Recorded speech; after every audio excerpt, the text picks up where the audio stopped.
Welcome, everyone, to our deep dive into the life of Rosalind Franklin. A fascinating scientist. Yeah, absolutely.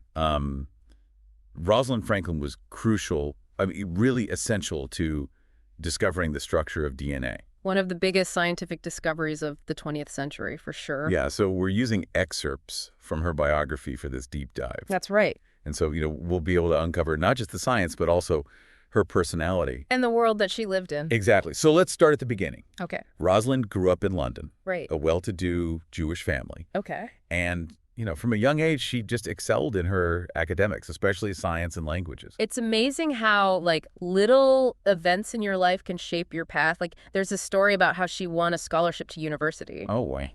But her father asked her to give it to a refugee student. Oh, wow. That's really interesting.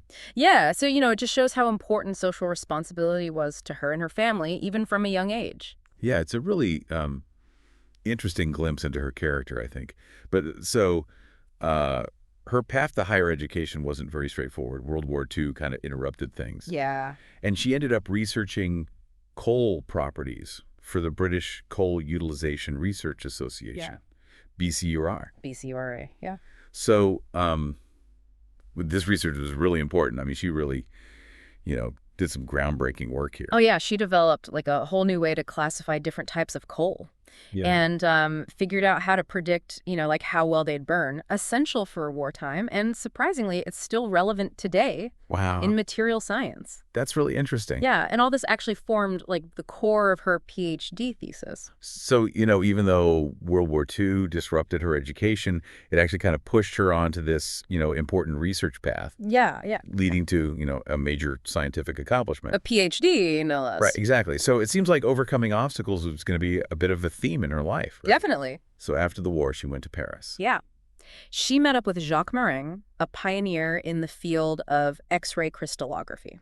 Okay, and X-ray crystallography, for people who aren't familiar, basically lets you see the structure of molecules. Right? Yeah, like a super high-resolution picture, but, using X-rays instead of light. Right, to see how atoms are arranged. Exactly. So it's pretty cutting edge for the time. It was.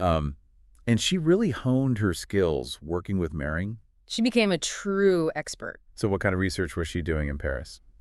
She focused a lot on what are called amorphous substances. So materials without a regular structure, like, coal and carbon. Wow. And the research that she did during this time is actually still really important today. Wow. Yeah, her work on, the microstructure of coal and carbon, people still cite it. That's amazing. Yeah, it's pretty amazing. So now we've got this brilliant scientist. She's got wartime research experience. She's an expert in this cutting-edge technique. And, it seems like she's about to embark on something big. She is. So this brings us to her return to England. Okay. To King's College, London. All right. And that's where she really dives headfirst into DNA, right? Exactly. So this is where things get really interesting. I mean, this is where her work is going to become, intertwined with one of the most significant discoveries in history. It is. I'm excited to hear more. Well, you'll have to wait for part 2. That's right. That's right. We'll pick it up there. We will. Welcome back. All right. So last time we left off with Rosalind Franklin arriving at King's College, London. Right. And to start researching DNA. To start researching DNA. So this is the early 1950s? Early 1950s, yeah. The race to figure out DNA structure is, really heating up. It was a hot topic. And scientists knew, this was the key to heredity. The key? But nobody knew the exact structure. It was a big mystery. So there were all these, brilliant minds trying to solve this problem. All over the world. Yeah. All over the world. But I guess the main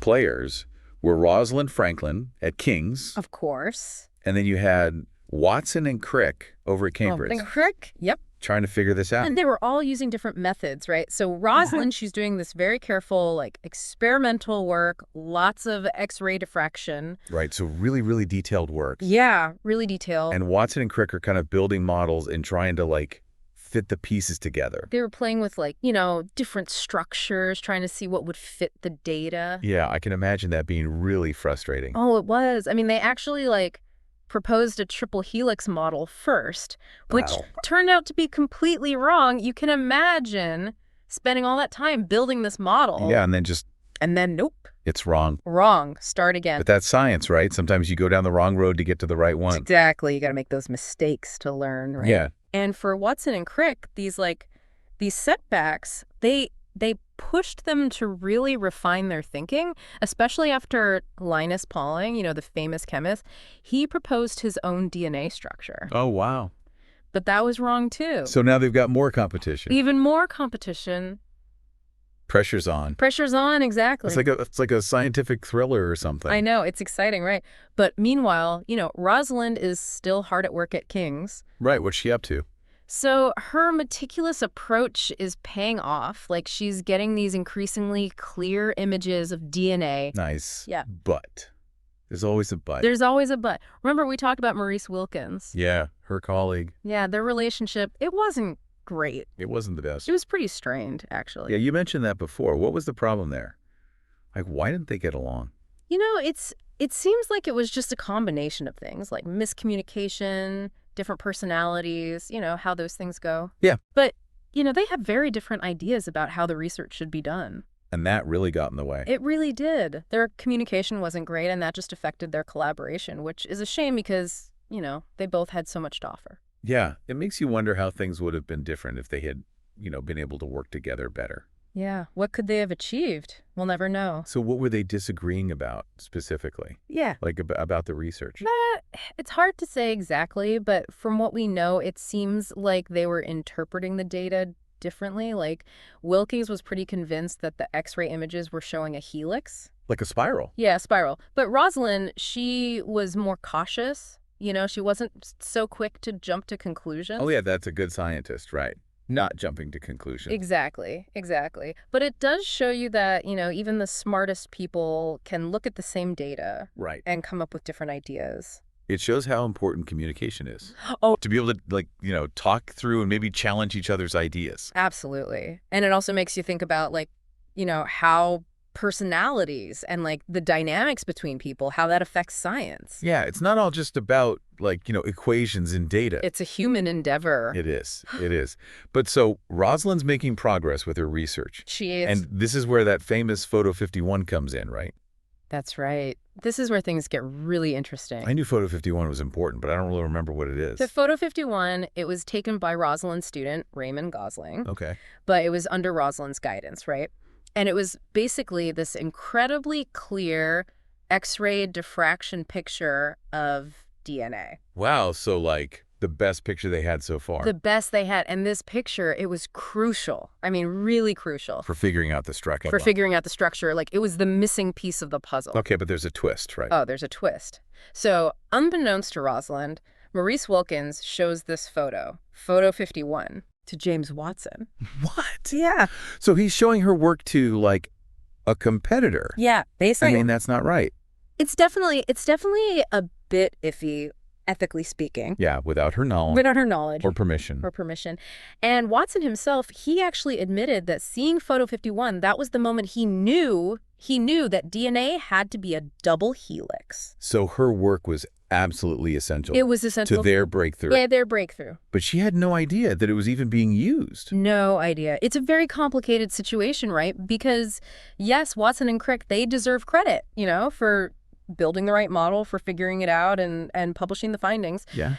But there's no doubt that Rosalind's work, her data, her images, they were essential for them to get there. Yeah, it really makes you think about how, history, scientific history, it's not always a straight line. No, it's messy. It's really messy. There's all these collaborations and rivalries and sometimes, ethical gray areas. Yeah, it's complicated. It is. And I think, for Rosalind, the full story, how important her work really was, that didn't really come out until much later. So even with all this happening at King's with Wilkins and Watson and Crick, her story doesn't end there. It doesn't. Rosalind, she actually leaves King's College in 1953. So right when all this is happening. Right in the thick of it. Wow. It must have been a difficult environment to work in. It probably was. And she joins Birkbeck College. All right, new place? New place and new research focus. So what does she move on to? Viruses. That's pretty different from DNA. It is. Yeah. What do you think drew her to that? Well, viruses are fascinating, right? They are. They're like this weird in-between thing. Between living and non-living. Right. And back then, we didn't really understand them very well. Not at all. So maybe it was just a big The challenge. new frontier. Exactly. Yeah. So what kind of viruses was she working on? She focused on the tobacco mosaic virus, or TMV. Tobacco mosaic virus? TMV, yeah. Okay. It's a pretty simple virus, Okay. relatively speaking, but, you know, it was causing a lot of damage to tobacco crops. Oh, wow. So, like, even these simple things can have a huge impact. Oh, yeah. It's interesting. It is. And her work on TMV, you guessed it, it was groundbreaking. It's kind of sad that she never got to see it finished. It is Died so young from ovarian cancer. the real tragedy. She had so much more to give to science. Yeah. And speaking of recognition, we can't forget the controversy surrounding the Nobel Prize. Right. In 1962, the prize for physiology or medicine was awarded to Watson, Crick, and Wilkins Yeah. for their work on nucleic acids. Okay. But Franklin had already passed away by then, Right. and the Nobel Committee didn't award prizes posthumously at that time. So even though her work was so important to discovering the double helix, Wow. she wasn't eligible for the Nobel. It's a shame. Do you think she would have shared in the prize if she had lived? It's really impossible to say, Yeah. but it does raise these questions about, how contributions in science are acknowledged, Yeah. especially for women in a field that's historically been dominated by men. Yeah. Yeah. It's interesting, though, because, Watson himself later suggested that Franklin and Wilkins should have received the Nobel Prize in chemistry. For their work on X-ray diffraction. Exactly. Yeah, that is a twist. So he kind of acknowledged their work, Yeah. even though it came, Years later. much later. Yeah. Yeah. It makes you think, has the scientific community really grasped the impact of Rosalind Franklin's work? I think that's an ongoing discussion. Yeah. Some argue that her role was really downplayed. Yeah. Others maintain that her contributions, while essential, were ultimately just part of this larger scientific endeavor. Right. Her story brings up a lot of important questions about collaboration Yeah. and competition in science and how personal dynamics can sometimes overshadow, Overshadow the science. scientific progress. Right. Right. It adds another layer to this already fascinating story. It really does. It's easy to think of discoveries in science as these clean, straightforward moments. Right. But the reality is often much messier, Yeah. with personalities, rivalries, Yeah. even ethical dilemmas. For sure. And in Franklin's case, all of these things. Kind of came together Yeah, in a way that really impacted how her work was seen. absolutely. Her biography really dives into a lot of the different perspectives on this, Yeah, including how she's portrayed in different accounts. right. It's interesting, it even mentions her sister believed that Franklin wasn't a feminist. Oh, really? Yeah, and wouldn't have liked being, made into one.